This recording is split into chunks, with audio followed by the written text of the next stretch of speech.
Why, after repeated sufferings, Chanyuan celestials do not hate the government. Xiefeng. November 29, 2020. Chanyuan celestials were driven out of 11 homes by the government. We have devoted our efforts and sweat to building these picturesque homes.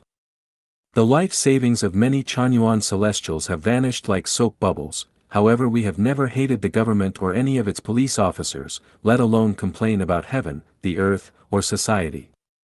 Why not? It is not that we are lofty, magnanimous, or AQ, and it is not to please and gain favor with the government, but we understand the truth. Chanyuan celestials live in the world according to the 800 values for new era human beings. 4 of those 800 values state that the world is faultless, all faults lie within ourselves. There is not a single soul in the universe that is treated unjustly. Good fortune lies within bad and bad fortune lurks within good. What is gained always equals that which has been paid. After baptism and purification of the soul, Chanyuan celestials no longer carry resentment in their hearts.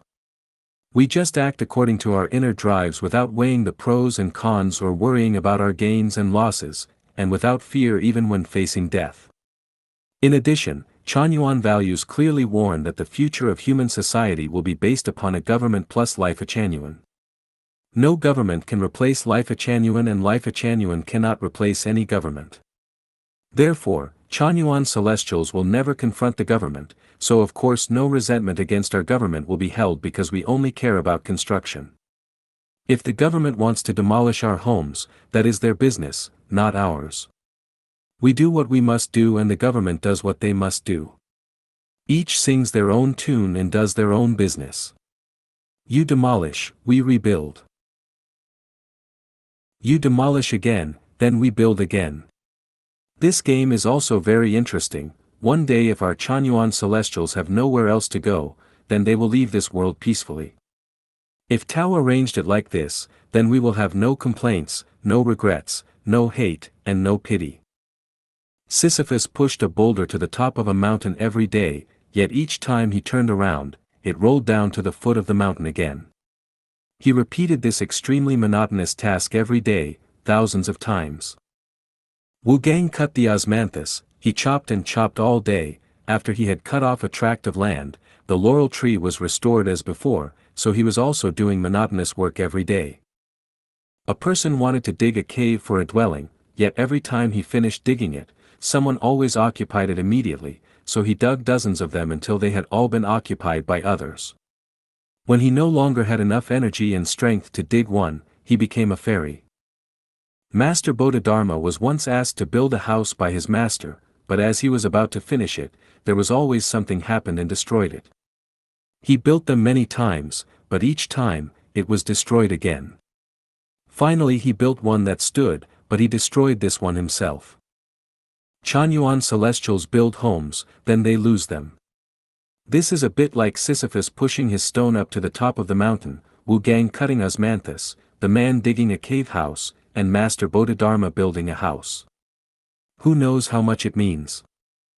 I know a little bit, that is to hone our confidence, will, quality, pattern, and realm, and another point is that our Chanyuan celestials were not worthy of living in any of our picturesque paradises at those times.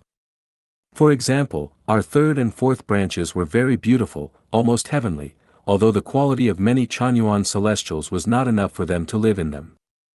Their soul gardens were still infested with many weeds, especially the very serious exclusive relationships that had occurred. I had repeatedly taught, discouraged, and told everyone that exclusive love relationships are thorns in my flesh and that those kinds of mortal emotional relationships will ruin our home, but many Chanyuan celestials did not listen to me and went their own way. Everyone must know that these relationships will even drop people living in heaven down to the mortal world. Once anyone's quality does not meet heavenly standards, they will be demoted to the mortal world. Everyone has surely heard the biblical story of Adam and Eve being expelled from the Garden of Eden. Absolutely beautiful things can only be enjoyed by absolutely beautiful lives. The beautiful homes of the third and fourth branches could only be enjoyed by perfect lives with perfect soul gardens. Their qualities were not worthy of living in them, so sooner or later they had to be driven out of our gardens of Eden, therefore, it was reasonable for our gardens to disappear. We know that all things and all lives in the world live by Tao and that everything is controlled by Tao. Similarly, the government's behavior is too. Was it not implementing Tao's plan and arrangement that the government should dismiss Chanyuan celestials from their homes? How could we resent the government for doing that? If we do not find reasons from within ourselves and always find reasons from the outside, then we will never climb to the peaks of life and of life. Chanyuan celestials should not have resentful hearts.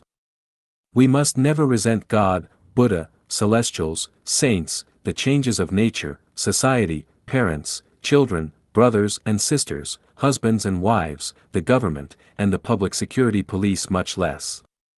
The world is faultless, all faults lie within ourselves.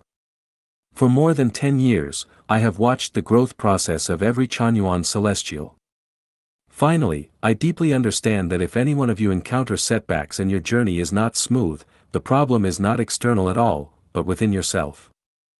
Over the last 10 years, I have crossed paths with many people on the web, but except for two, the ZZ transformation of Lotus and Mr. Gu, I have found no one to be worth spending time, energy, and effort to cultivate and guide.